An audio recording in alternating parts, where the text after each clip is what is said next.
I'm Leo Leibelman, and this is Artist Alley.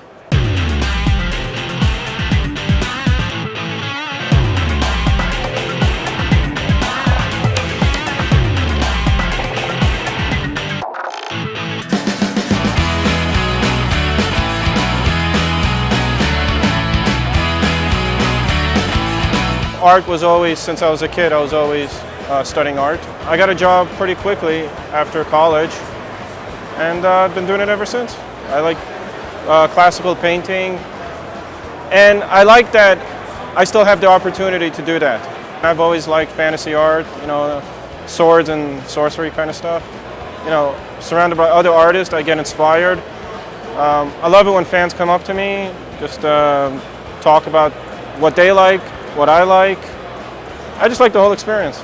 Be willing to dedicate a lot of time, a lot of patience, because like I said, I don't use Photoshop. There's no delete button, so if you make a mistake, it's just nice to have an original painting to show.